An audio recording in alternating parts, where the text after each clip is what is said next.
Bonjour à tous. Aujourd'hui, nous sommes le vendredi 31 octobre 2025 et notre ami, l'ambassadeur Chas Freeman, est avec nous. Bon retour parmi nous, monsieur l'ambassadeur. Heureux d'être avec toi, Nima. Permettez-moi de commencer, monsieur l'ambassadeur, par ce que dit Judy Vance, le vice-président des États-Unis, lors de la conférence de Tepusa. Beaucoup de gens l'ont critiqué après ses propos.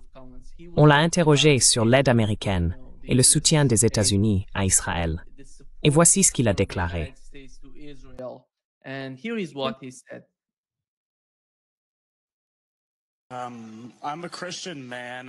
Je suis un homme chrétien et je ne comprends pas pourquoi il existe cette idée selon laquelle nous devons quelque chose à Israël ou qu'ils sont notre plus grand allié, ou encore que nous devons soutenir ce programme d'aide étrangère de plusieurs centaines de milliards de dollars à Israël pour couvrir ce que, pour citer Charlie Kirk, on appelle un nettoyage ethnique à Gaza. Je ne comprends tout simplement pas comment cette idée a vu le jour, étant donné que non seulement leur religion ne correspond pas à la nôtre, mais qu'elle soutient ouvertement la persécution de la nôtre. Oui, donc laissez-moi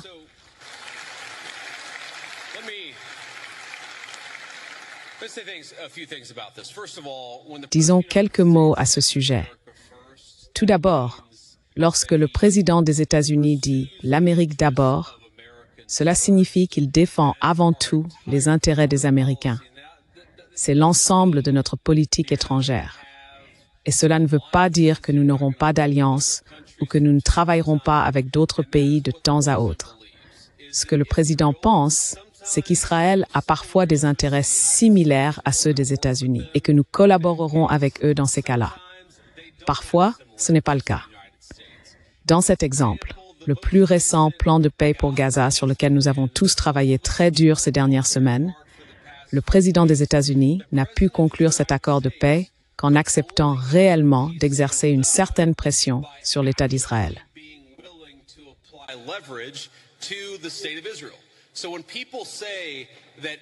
Donc, quand les gens disent qu'Israël manipule ou contrôle d'une manière ou d'une autre le président des États-Unis, eh bien, ils ne contrôlent pas ce président des États-Unis. C'est l'une des raisons pour lesquelles nous avons pu obtenir certains des succès que nous avons eus au Moyen-Orient. Maintenant, vous me demandez, vous savez, si les Juifs sont en désaccord avec les chrétiens sur certaines idées religieuses. Oui, absolument. L'une des réalités, c'est que les Juifs ne croient pas que Jésus-Christ soit le Messie. Évidemment, les chrétiens, eux, y croient. Il existe des désaccords théologiques importants entre chrétiens et Juifs. Mon attitude, c'est ayons ces conversations, ayons ces désaccords quand ils se présentent. Mais s'il y a des domaines d'intérêt commun, nous devrions aussi être prêts à travailler ensemble sur cela. Par exemple, une chose à laquelle je tiens vraiment, c'est la préservation de l'église du Saint-Sépulcre à Jérusalem.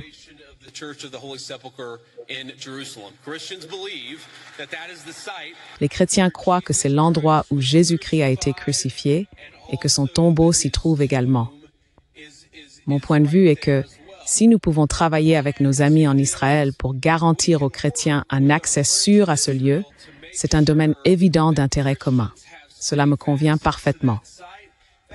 Ce que je n'accepte pas, en revanche, c'est qu'un pays passe avant les intérêts des citoyens américains. Il est important pour nous tous, en supposant que nous soyons citoyens américains, de placer les intérêts de notre propre pays en premier. C'est ce que nous allons faire. C'est ce que nous essayons de faire chaque jour, je vous le promets.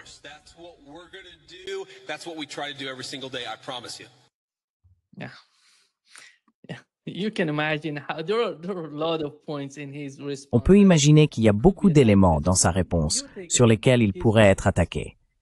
Vous prenez sa réponse, elle était confuse, défensive.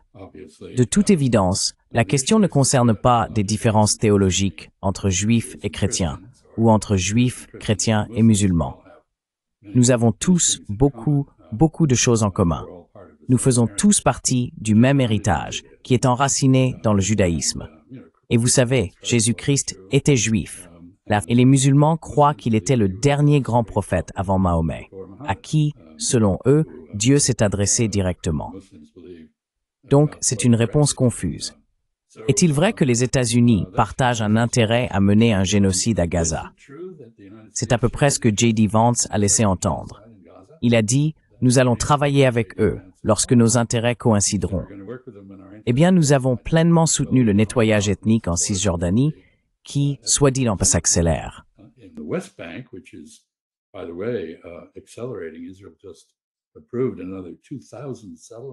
Israël vient d'approuver 2000 nouvelles colonies en Cisjordanie. Nous avons également été totalement engagés dans le meurtre de Palestiniens à Gaza. En réalité, le soi-disant plan de paix pour Gaza, dont J.D. Vance a vanté les mérites, était creux dès le départ. Il n'y a pas de cessez-le-feu en vigueur. Israël tue des Palestiniens chaque jour, à presque la même fréquence qu'avant l'entrée en vigueur du soi-disant cessez-le-feu. Ainsi, J.D. Vance n'a pas défendu une position « America First ». Il s'est contenté d'énoncer une série d'affirmations sans les étayer. Que fait Israël pour les États-Unis qui justifie le type de subvention que les États-Unis lui accordent? Il n'a pas répondu à cette question. Beaucoup de gens diraient qu'Israël ne fait rien pour justifier ces subventions.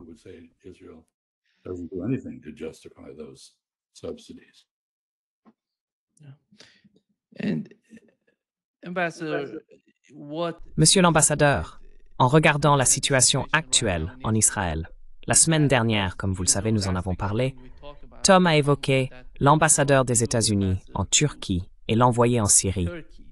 Il a dit que si le gouvernement libanais ne désarmait pas le Hezbollah, Israël le ferait par la force. Aujourd'hui, nous avons appris que le gouvernement libanais envoie l'armée dans le sud du pays pour affronter les Israéliens. Quel était le plan? Le plan était-il de séparer le gouvernement du Hezbollah? Il semble qu'il soit en réalité en train de les rapprocher.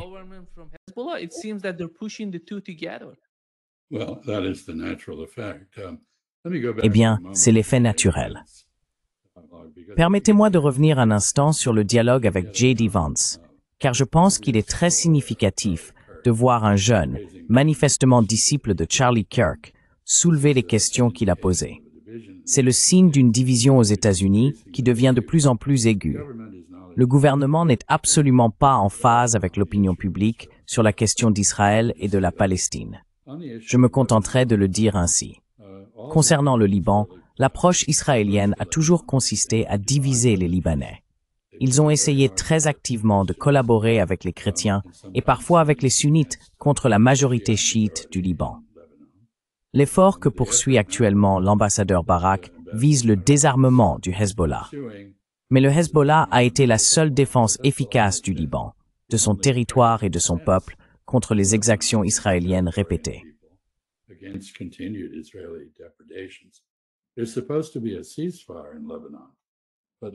Il est censé y avoir un cessez-le-feu au Liban, mais comme tous les autres cessez-le-feu auxquels Israël a souscrit, il a été constamment violé par les Israéliens.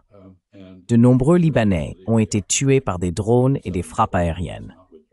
Israël occupe toujours illégalement une partie du sud du Liban. Il ne s'est pas retiré comme il était censé le faire. Je pense que dans ces circonstances, les nationalistes libanais, y compris les chrétiens, puisque le président lui-même est chrétien, doivent répondre à l'agression israélienne. Ils n'ont pas le choix. Il est donc naturel qu'ils fassent cause commune avec le Hezbollah. Et Israël, ou plutôt les États-Unis, qui agissent ici au nom d'Israël, poussent les factions libanaises à s'unir contre nous et contre Israël, ce qui n'est pas une décision judicieuse.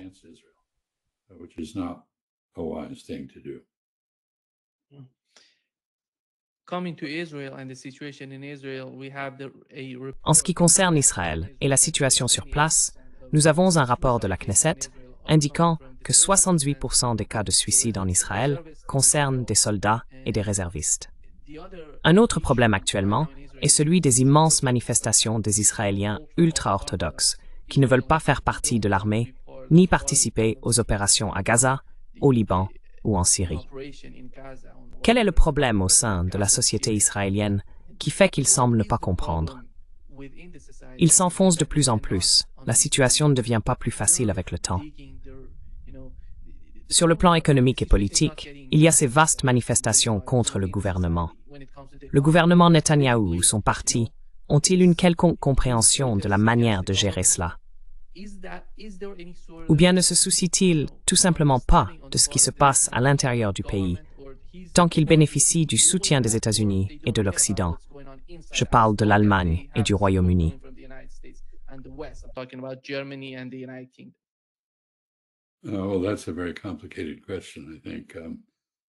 Eh bien, c'est une question très compliquée, je pense.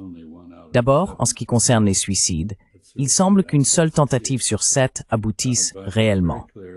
Mais il est très clair que les gens en Israël, en particulier ceux de la réserve de l'armée qui ont été mobilisés à plusieurs reprises pour mener des opérations à Gaza et en Cisjordanie, subissent énormément de stress. Les gens sont profondément perturbés par ce qu'ils voient et par ce qu'ils doivent faire dans le cadre de l'armée israélienne. Et la prévision, je crois que c'était dans ce rapport, ou peut-être de la part de commentateurs à son sujet, est que lorsque et si la guerre prend fin un jour, il y aura beaucoup plus de suicides liés à cette question. C'est un schéma courant.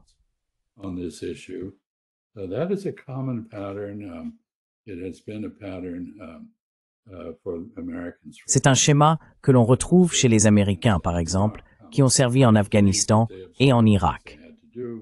Les choses qu'ils ont vues, les choses qu'ils ont dû faire et qui ont mis à l'épreuve leur sens moral, ont conduit beaucoup d'entre eux à se donner la mort par culpabilité. Je pense que les Israéliens n'y font pas exception. La question des ultra-orthodoxes est également liée au stress provoqué par la guerre, car l'armée israélienne manque de personnel pour mener à bien toutes les opérations dans lesquelles elle est engagée. Vous avez mentionné le Liban et la Syrie. Bien sûr, il y a eu des attaques contre l'Iran, des attaques continues contre le Yémen et un effort pour chasser les Palestiniens de Cisjordanie.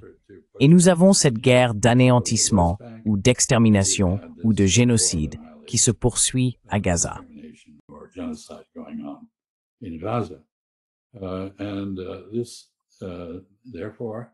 Par conséquent, l'armée estime que les ultra-orthodoxes qui sont exemptés de la conscription devraient y être soumis, intégrés dans l'armée et tenus de défendre Israël, la patrie dans laquelle ils vivent. Mais eux ne sont pas d'accord. Ils ne croient pas avoir un devoir envers l'État israélien. Beaucoup d'entre eux, bien qu'ils vivent sous cet État, le considèrent comme religieusement illégitime. Ils voient le sionisme comme une forme d'idolâtrie, une déviation, une perversion du judaïsme. C'est donc pour eux une question de principe. Et bien sûr, il est aussi compréhensible qu'ils ne veuillent pas se faire tirer dessus ou tuer. Alors, ils manifestent. Tout cela n'est qu'un signe d'une société sous une tension extrême. Une société qui, fondamentalement, n'arrive plus à se maintenir.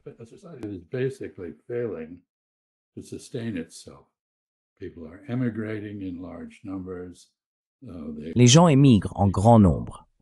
L'économie est en grande difficulté. La population est mécontente. Les familles d'otages estiment ne pas avoir obtenu satisfaction. Et il y a beaucoup de belligérance envers le Hamas, envers les voisins arabes d'Israël, envers l'Iran. Vous savez, je viens de lire quelque chose. Quelqu'un est retourné au Vietnam 50 ans après le retrait américain pour observer les conditions sur place. Il a découvert que les Vietnamiens n'étaient pas anti-américains. Ils ne détestaient pas les Américains. Il leur a demandé comment ils pouvaient ne pas les détester, et ils ont répondu, « Eh bien, nous, les Vietnamiens, avons de petits corps, et si nous les remplissons de haine, il n'y aura plus de place pour l'amour. » Et je pense que les Israéliens sont remplis de haine et qui se sentent troublés de constater qu'il ne reste plus de place pour l'amour dans cet espace.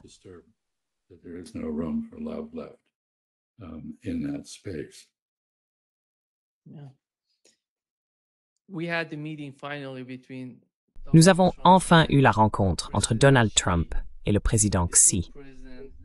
Les deux présidents se sont retrouvés, vous voyez les images d'eux se saluant. C'était vraiment quelque chose de voir l'atmosphère qui régnait là-bas. Quelle a été votre impression de l'ambiance entre les deux présidents lors de cette rencontre?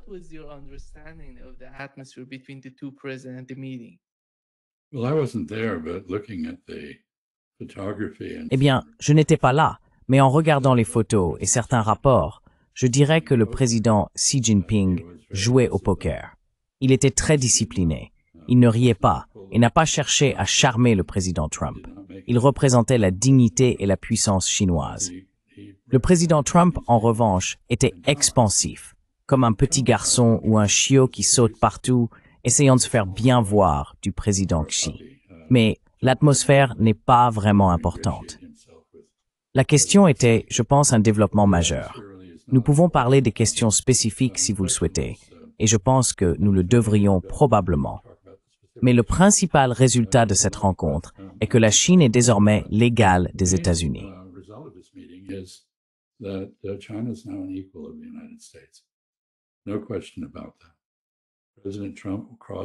Aucune question là-dessus.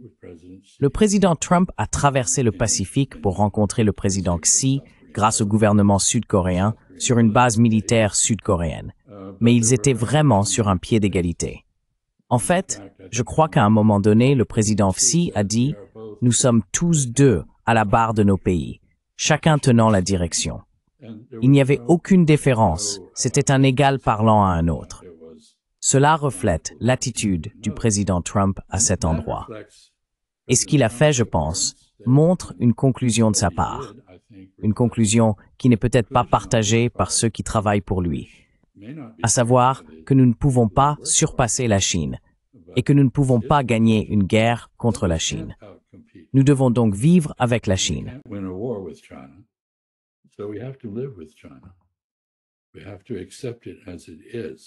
Nous devons l'accepter telle qu'elle est. Et tous les discours que vous entendez au Capitole et dans les think tanks de droite sur un changement de régime en Chine ne nous mèneront nulle part. Il a donc décidé d'accepter la Chine telle qu'elle est.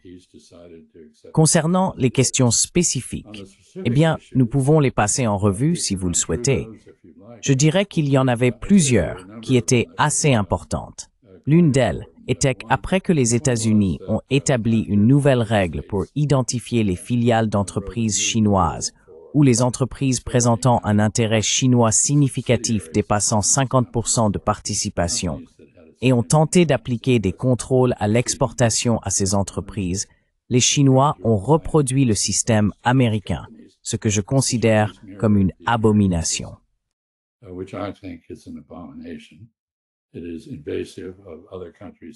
C'est une atteinte à la souveraineté des autres pays. Et cela revient essentiellement à affirmer que tout ce qui est fabriqué avec des connaissances ou des matériaux américains reste perpétuellement soumis au contrôle des États-Unis. Comme je l'ai déjà dit dans votre émission, si vous achetez un coton-tige dans le cadre d'un kit médical, un écouvillon, et que le coton provient de l'Arkansas, cela vous soumet aux règles américaines sur les exportations.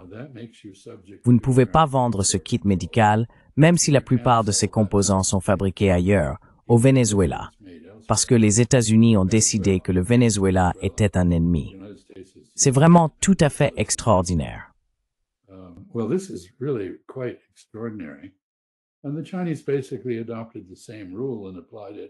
Et les Chinois ont essentiellement adopté la même règle et l'ont appliquée aux terres rares, ce qui reviendrait à paralyser le complexe militaro-industriel américain.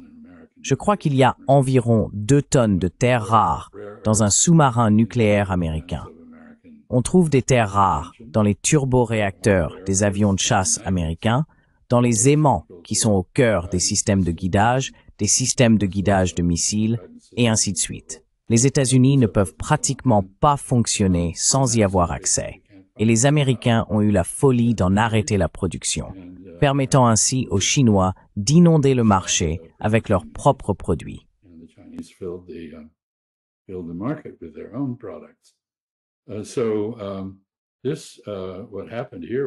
Ce qui s'est passé ici, c'est que Trump, qui avait déclenché tout ce désordre, sa propre crise qu'il avait lui-même créée, a dû battre en retraite. En gros, les Chinois ont accepté de suspendre la mise en œuvre de leur contrôle à l'exportation pendant 1 an. Cela leur donne 1 an pour travailler dur à la mise en place de l'appareil administratif nécessaire lorsque et si ces contrôles sont effectivement appliqués. Je soupçonne que la bureaucratie chinoise était très heureuse d'obtenir ce délai d'1 an. Voilà pour un point. Les contrôles et les frais vraiment absurdes imposés par les États-Unis sur les navires construits, exploités ou détenus par des Chinois ont apparemment été levés, supprimés.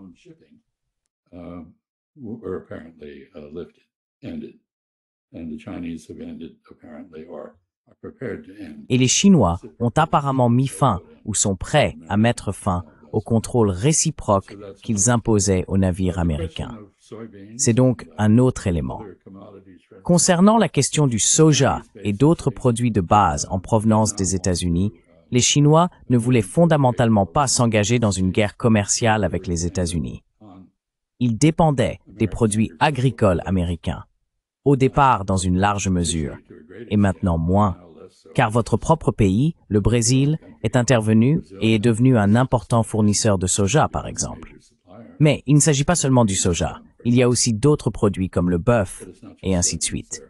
Des exportations agricoles en provenance d'Argentine, du Brésil, de l'Uruguay, du cône sud, où les États-Unis ont été en grande partie écartés du marché.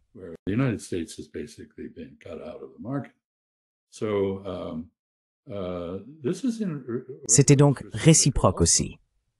C'est parce que les États-Unis ont imposé un embargo sur les exportations de produits de haute technologie vers la Chine et que les Chinois ont riposté.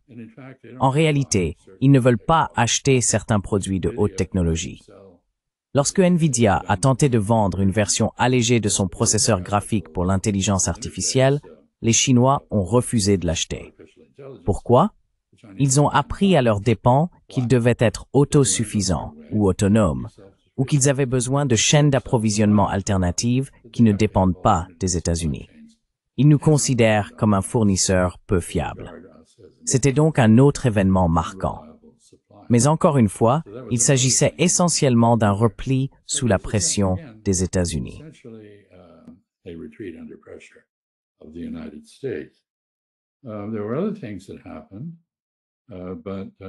Il s'est passé d'autres choses, mais je pense que ce sont les principales.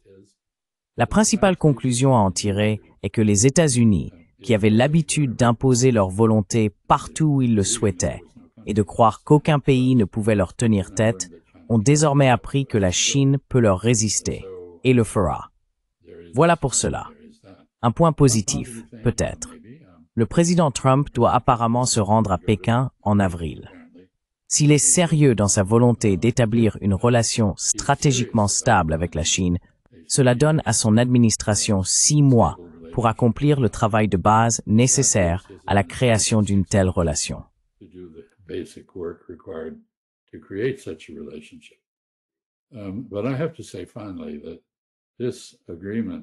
je dois dire, pour conclure, que ce soi-disant accord, ou ensemble d'accords, était typiquement du Trump. Autrement dit, il a créé un problème pour les États-Unis, puis a dû reculer. Il a conclu un accord vague, sans détails, qui devait tous être réglés plus tard. Et lorsque l'on essaye de régler les détails sans véritable compréhension commune, cela engendre beaucoup de friction. Ce n'est donc rien de plus qu'une trêve, un répit temporaire. Cela n'établit pas une relation durable et soutenable entre les États-Unis et la Chine. Nous devons espérer que, d'une manière ou d'une autre, au cours des 6 mois précédant le voyage de Donald Trump à Pékin en avril 2026, les deux parties parviendront à élaborer une telle base.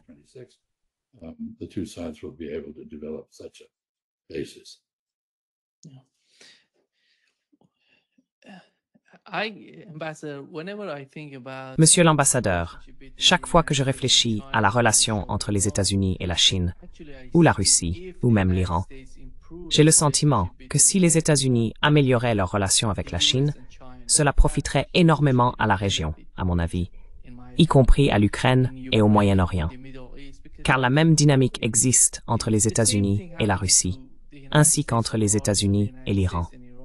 À mon sens, nous en sommes à un stade, en matière de partenariat entre ces pays, où toute amélioration des relations entre l'Occident et l'Orient bénéficierait à tout le monde. Est-ce naïf de penser ainsi? Non,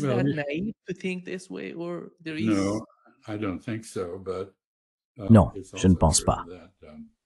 Mais il est également vrai que si les États-Unis revenaient à la pratique de la diplomatie, plutôt qu'à l'intimidation et à la coercition, aux sanctions et aux tarifs douaniers et à la fourniture d'armes aux ennemis de tous ces pays, cela ferait une différence.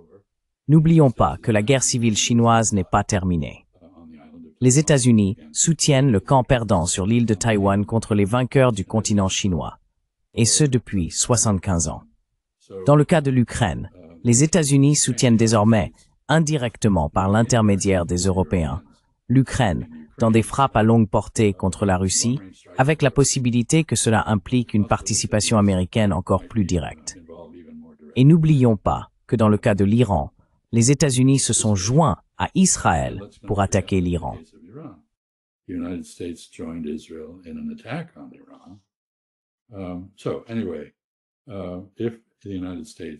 Quoi qu'il en soit, si les États-Unis revenaient à l'idée de négocier le règlement des différends lorsque c'est possible, et de mettre temporairement de côté ceux que nous ne pouvons pas traiter, ce qui est l'art de la diplomatie, alors ces pays découvriraient rapidement qu'ils ont de profondes divergences. Ils ne sont pas les mêmes. Leurs intérêts ne sont pas les mêmes. Et ici encore, je veux revenir sur la rencontre entre Donald Trump et Xi Jinping à Busan, en Corée du Sud. Donald Trump pensait que son charme personnel, sa personnalité, pouvait surmonter les conflits d'intérêts entre nations. C'est une illusion. En fin de compte, ce sont des personnes qui dirigent les pays, que vous les aimiez ou non, que vous les jugiez légitimes ou non.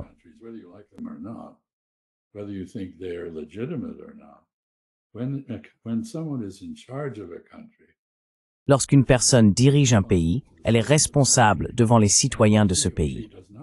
Elle n'a pas la liberté d'agir de manière totalement égoïste, ni de faire des choses qui ne servent pas le bien commun des Iraniens, des Russes, des Chinois, quel que soit le cas. Donald Trump, il n'est pas évident qu'il considère son rôle aux États-Unis comme une responsabilité envers les citoyens, plutôt qu'envers lui-même. Et il est très clair que lui et sa famille s'enrichissent aux frais du public. Ce n'est pas inhabituel. La corruption n'est étrangère à aucun des pays que nous avons mentionnés.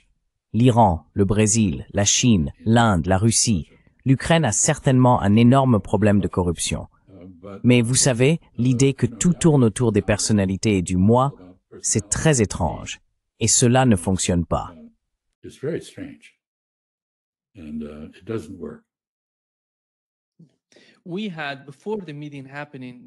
Avant la rencontre entre le président Xi et Donald Trump, le président Trump a reçu un message du chef du Pentagone, Pete Hegseth. Je n'aime pas l'appeler le secrétaire à la guerre. Je préfère dire le chef du Pentagone. Et voici ce qu'il a dit, monsieur l'ambassadeur, à propos de la menace venant de la Chine envers le Japon.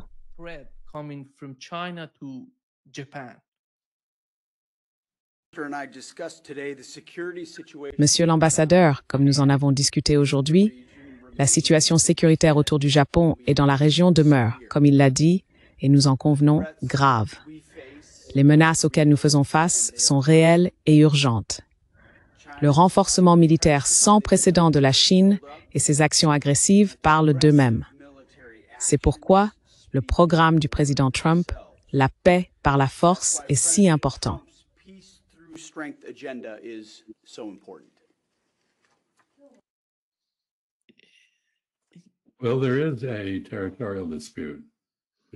Eh bien, il existe un différend territorial entre la Chine et le Japon au sujet de l'archipel des Senkaku, Diaoyu Dao en chinois.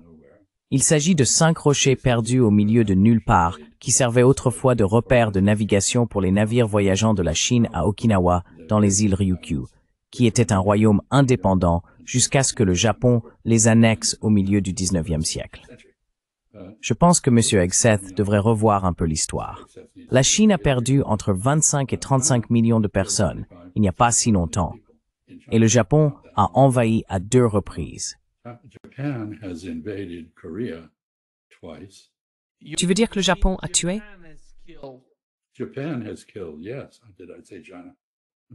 Le Japon a tué, oui. Ai-je dit la Chine? Je suis désolé. Les Japonais ont envahi la Chine de 1931 à 1945 et nous ne savons pas combien de personnes ils ont tué. Certains disent 35 millions, d'autres 25 millions. Mais c'était un nombre énorme. Il n'y a personne en Chine qui n'est pas un membre de sa famille perdu dans cette guerre, du moins dans le nord-centre du pays. Ainsi, lorsque la Chine développe sa capacité à se défendre, elle n'a aucune revendication contre le Japon. Il existe un différend territorial à propos du petit archipel que j'ai mentionné, sur lequel tout le monde s'était initialement mis d'accord, les Chinois et les Japonais tous deux, pour le mettre de côté et le résoudre plus tard. Les Japonais ont ensuite changé de position et ont commencé à affirmer une revendication active. Donc, si vous demandez aux voisins du Japon s'ils représentent une menace pour lui, les Coréens,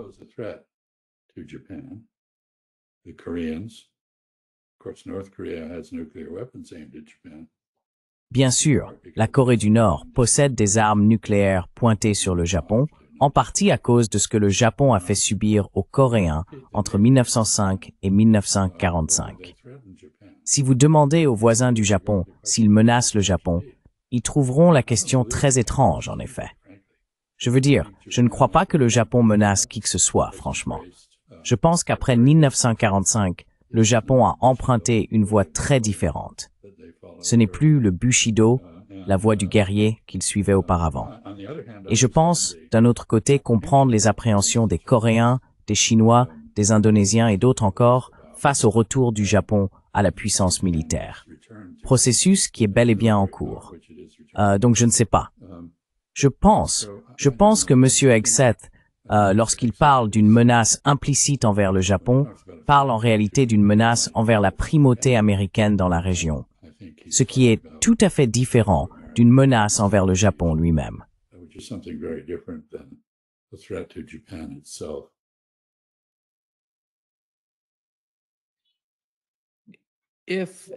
Penses-tu que Donald Trump a parlé des sanctions contre la Russie avec le président chinois?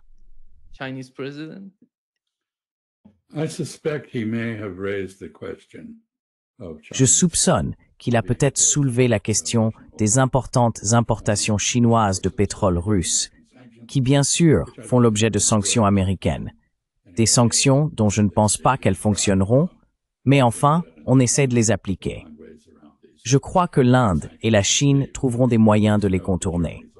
Je sais que l'Allemagne a déjà obtenu une exemption de ces sanctions, qui franchement n'ont pas beaucoup de sens. Mais je ne pense pas qu'ils en aient parlé. Je crois que la discussion était très bilatérale. Fait intéressant, il n'y a même aucune indication qu'ils aient évoqué TikTok, où apparemment un certain accord a été conclu à Kuala Lumpur entre le secrétaire au Trésor, M. Besant, son homologue chinois et le vice-premier ministre He. Et je pense que c'est significatif.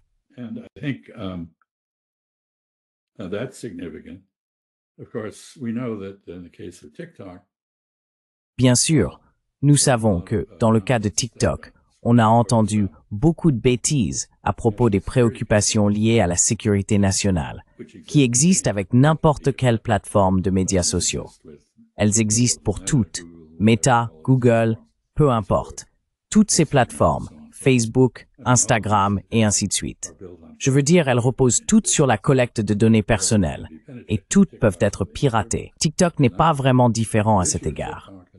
Le problème avec TikTok, c'est qu'il a offert une vision brute et non censurée du génocide à Gaza, et que le lobby sioniste est désespéré de censurer les informations à ce sujet et d'empêcher toute critique d'Israël.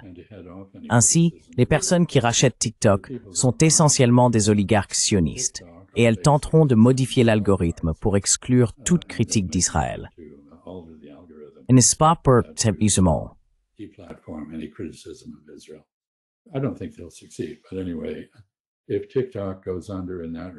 Mais de toute façon, si TikTok disparaît à cet égard, une autre plateforme de médias sociaux émergera et offrira le service. 70% des jeunes Américains obtiennent la majorité de leurs informations sur TikTok, donc le lobby sioniste a raison de s'en préoccuper.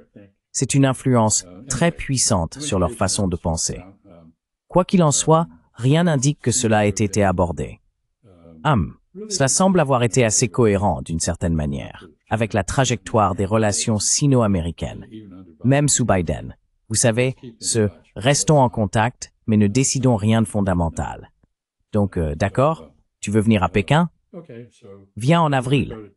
Oui, et avril est un mois à Pékin où il y a généralement de grandes tempêtes de poussière venant du désert de Gobi. Ce n'est pas la période que je choisirais pour y aller. Mais bon, je suis sûr que Donald Trump sait ce qu'il fait.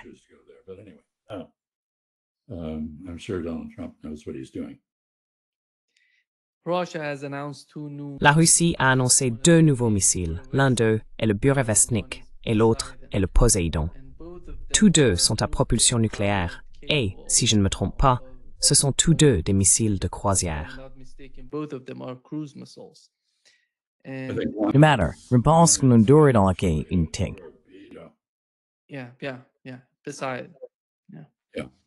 Oui, oui, oui. Et pour ceux d'entre nous qui s'inquiètent de la prolifération des armes nucléaires, l'avenir ne semble pas très prometteur pour nous à ce sujet. Parce que Donald Trump, après coup, a déclaré qu'il avait ordonné un test nucléaire. Enfin, quelque chose de ce genre.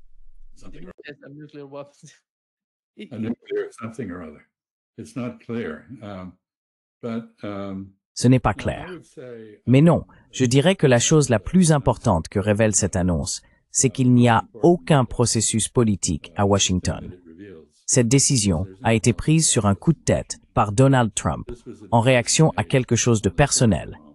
Beaucoup pensent qu'il s'agissait d'une réponse au tir d'un missile hypersonique par la Corée du Nord pour le saluer à son arrivée en Asie, qu'il s'est senti insulté par cela, ou qu'il devait d'une manière ou d'une autre y répondre par une démonstration de la puissance américaine.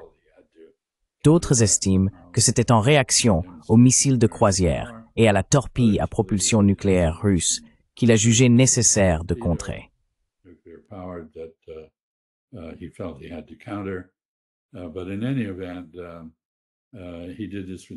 Mais en tout cas, il a fait cela sans aucune considération des conséquences à long terme, et apparemment sans aucune précision quant à ce qu'il ordonnait.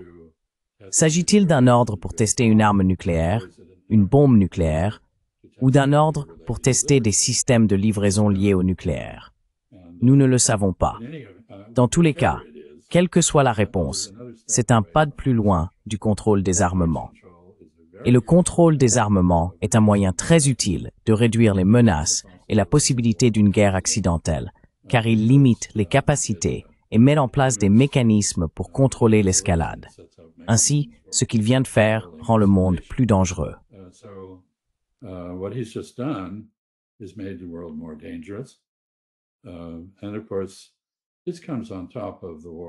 Et bien sûr, cela s'ajoute à la guerre en Ukraine, où la Russie a à plusieurs reprises estimé devoir menacer d'une riposte nucléaire face à l'escalade occidentale. Elle ne l'a pas fait, mais elle a apparemment développé 2 armes d'une longévité redoutable. L'une pouvant rôder sous la mer, le Poséidon, et l'autre, un missile de croisière dont je ne tenterai pas de prononcer le nom, capable de rester en vol pendant de nombreuses heures.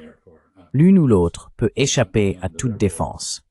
C'est donc un pas vers un danger accru de guerre nucléaire. Ce n'est pas du tout une bonne nouvelle. C'est largement critiqué par à peu près tout le monde. Mais encore une fois, nous n'en connaissons pas les détails.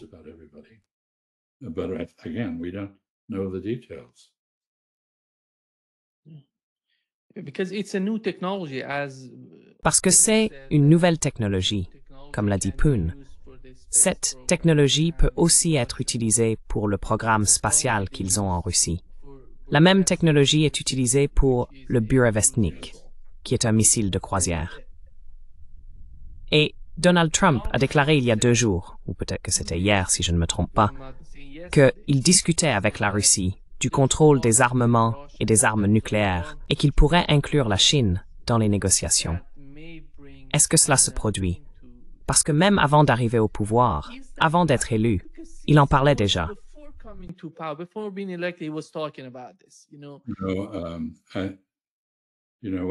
L'un des problèmes avec Donald Trump, malheureusement, c'est qu'on n'est jamais tout à fait sûr s'il parle de quelque chose qu'il a imaginé ou de quelque chose qui se passe réellement.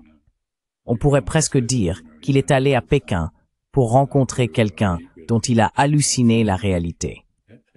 Il pense comprendre Xi Jinping, mais l'image qu'il se fait de Xi Jinping est très différente du véritable Xi Jinping. Il y est allé à négocier avec son imagination, son adversaire imaginaire, puis s'est retiré en proclamant une victoire éclatante dans les négociations. Eh bien, c'est un schéma courant chez ce président. Il a maintenant résolu 8 guerres, je crois.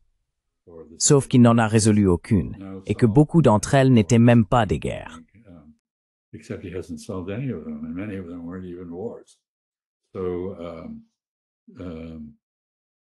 Nous ne savons donc pas si cela est réel ou non. Concernant la question de l'implication de la Chine, la position chinoise depuis de nombreuses décennies repose sur 2 éléments clés, dont l'un est toujours en vigueur, à savoir la non-utilisation en premier. La Chine n'utilisera pas d'armes nucléaires, sauf en réponse à une attaque nucléaire menée par une puissance nucléaire. Il pourrait toutefois y avoir des raisons d'assouplir ce principe. Par exemple, si les États-Unis attaquaient la dissuasion nucléaire chinoise sans employer d'armes nucléaires, cela pourrait être considéré comme l'équivalent d'une attaque nucléaire, justifiant l'emploi d'armes nucléaires par la Chine pour la contrer ou y répondre par représailles. Le deuxième pilier de la pratique chinoise a toujours été une capacité de contre-attaque minimale.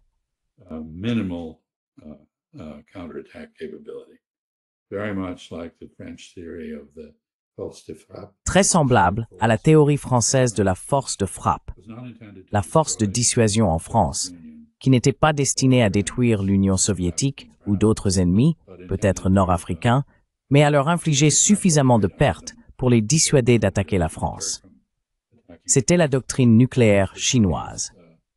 Celle-ci semble désormais avoir été dépassée à la suite du programme américain de modernisation nucléaire et des menaces exprimées par divers responsables militaires aux États-Unis concernant l'utilisation d'armes nucléaires tactiques contre la Chine en cas de crise à Taïwan ou d'une autre situation similaire. Les Chinois construisent donc maintenant une immense force de contre-attaque. Elle comptera probablement environ 1500 ogives pointées vers les États-Unis.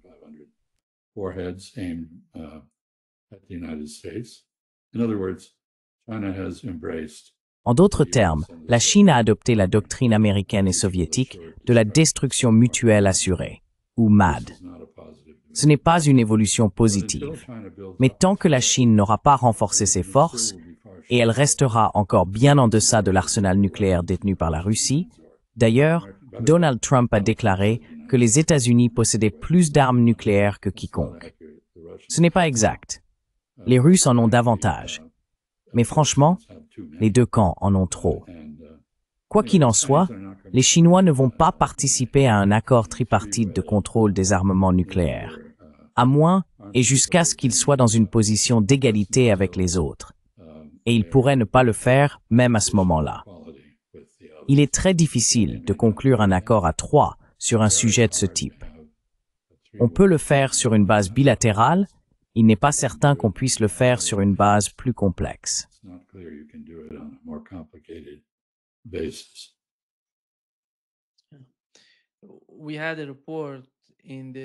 Nous avons eu un article dans le Miami Herald affirmant que l'administration Trump avait décidé de mener des attaques contre des installations militaires à l'intérieur du Venezuela. Et monsieur l'ambassadeur, lorsque Donald Trump est arrivé avec ce type de modèle, cette sorte de stratégie, selon laquelle il allait mettre fin au conflit au Moyen-Orient, vous savez, le 20 janvier, il avait une sorte de cessez-le-feu en préparation. Puis il a déclaré qu'il mettrait fin au conflit en Ukraine en 24 heures, ce qui n'est toujours pas arrivé. À présent, il se tourne vers l'Amérique du Sud, vers l'Amérique latine. Beaucoup de gens ici, au Brésil, s'inquiètent de ce qui se passe au Venezuela. Ils considèrent que ce type d'attaque crée de l'instabilité pour toute la région, qui pourrait en être affectée, car le Brésil doit déjà faire face à des problèmes liés au Venezuela. Si une attaque majeure devait avoir lieu là-bas, cela pourrait provoquer un immense chaos dans la région.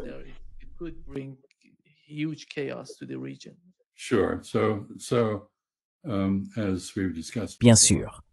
Comme nous en avons déjà discuté, il s'agit essentiellement d'une mesure dirigée contre Cuba, qui dépend du Venezuela et y exerce une grande influence. Le Venezuela est soumis depuis un certain temps à de dures sanctions américaines et à des opérations de changement de régime. et son gouvernement est très mauvais. Ce n'est pas un bon gouvernement.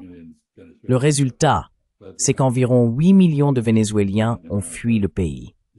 L'Amérique latine est pleine de réfugiés vénézuéliens, et il y en a aussi beaucoup aux États-Unis. C'est simplement plus de la même chose. Si cela devait aller jusqu'à une véritable attaque contre le Venezuela, alors plusieurs questions se poseraient. Tout d'abord, ce serait absolument contraire à la Charte des Nations Unies et au droit international.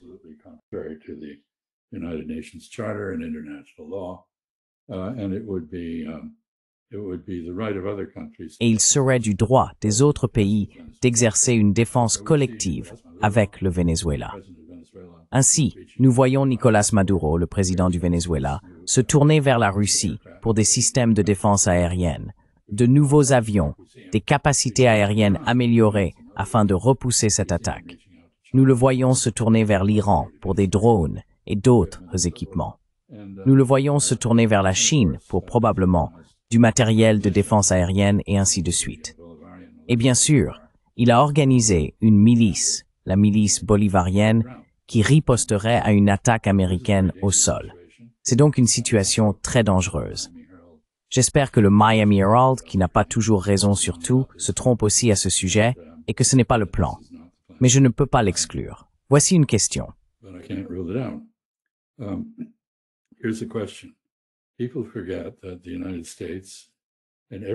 Les gens oublient que les États-Unis et tous les pays d'Amérique latine, y compris le vôtre, font partie du pacte de Rio.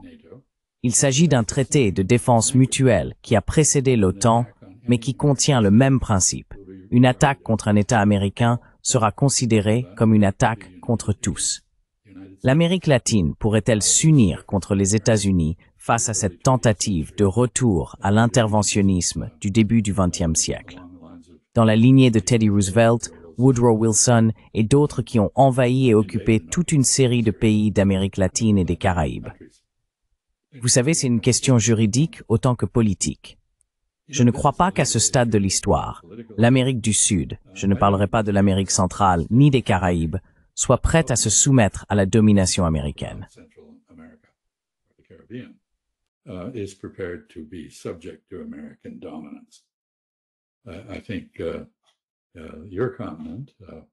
Je pense que votre continent souhaite avoir une existence indépendante des États-Unis, entretenir de bonnes relations avec eux, mais ne pas être contrôlé par eux.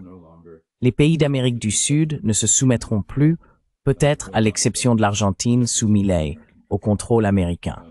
Je pense que c'est la leçon de projets comme celui avec la Chine au Pérou, du chemin de fer proposé à travers le Brésil vers la Chine, et ainsi de suite. Et j'espère que le Venezuela pourra être un mouton noir dans ce contexte. Je ne pense pas que beaucoup de gens en Amérique latine admirent le Venezuela, mais je crois qu'il lui témoigne de la sympathie, puisqu'il est attaqué par le soi-disant Coloso del Norte, le colosse du Nord. Ainsi, cet article du Miami Herald, s'il est vrai, pourrait avoir toutes sortes de répercussions imprévisibles.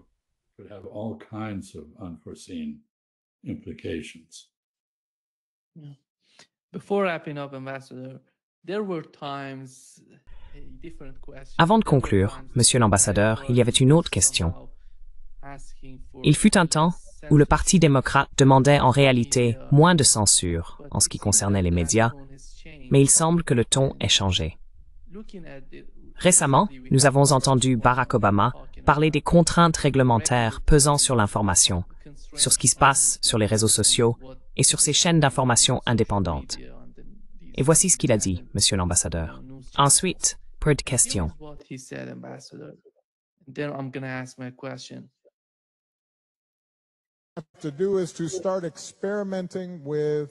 Ce que nous devons faire, c'est commencer à expérimenter de nouvelles formes de journalisme. La manière dont nous utilisons les réseaux sociaux pour réaffirmer les faits et distinguer les faits des opinions. Nous voulons une diversité d'opinions. Nous ne voulons pas une diversité de faits. C'est, je pense, l'une des grandes missions des réseaux sociaux. D'ailleurs, cela nécessitera une certaine intervention du gouvernement, certaines contraintes réglementaires concernant ces modèles économiques, d'une manière compatible avec le premier amendement mais qui reconnaît aussi qu'il existe une différence entre des plateformes et un modèle économique qui met en avant les voies les plus haineuses, les plus polarisantes ou les plus dangereuses. Dangereuses dans le sens où elles incitent à la violence. Et cela, je pense, sera un grand défi que nous devrons tous relever. That I think is going to be a big challenge for all of us that we're going to have to undertake. Veut-il transformer les États-Unis en ce qui se passe en Allemagne et au Royaume-Uni?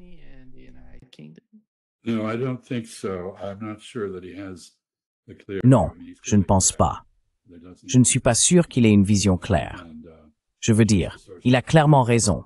Il faut effectivement vérifier les faits et les distorsions malveillantes de la réalité doivent être contrées. C'est exact. La manière classique de le faire serait par le biais de procès, des actions en diffamation ou pour obtenir des dommages et intérêts en cas de calomnie mensongère. Ainsi, il n'est pas nécessaire que le pouvoir exécutif réglemente les médias. On pourrait s'appuyer sur les tribunaux si l'on avait des normes différentes pour la diffamation dans la presse et sur les réseaux sociaux. Ici, je veux souligner un point. On ne peut pas compter sur l'IA pour cela. L'intelligence artificielle repose sur l'exploration de l'ensemble d'Internet et sur la synthèse de ce qu'elle y trouve.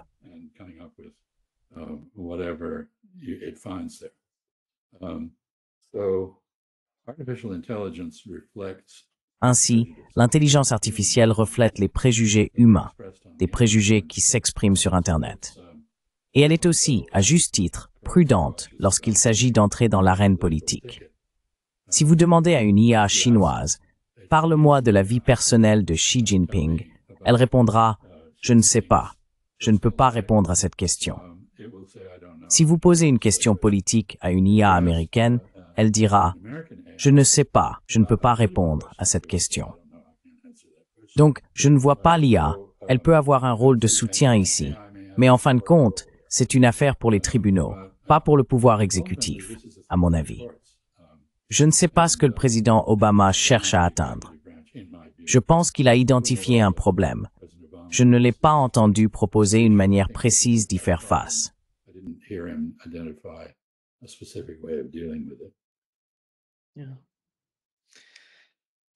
Merci beaucoup, Monsieur l'ambassadeur, d'être avec nous aujourd'hui.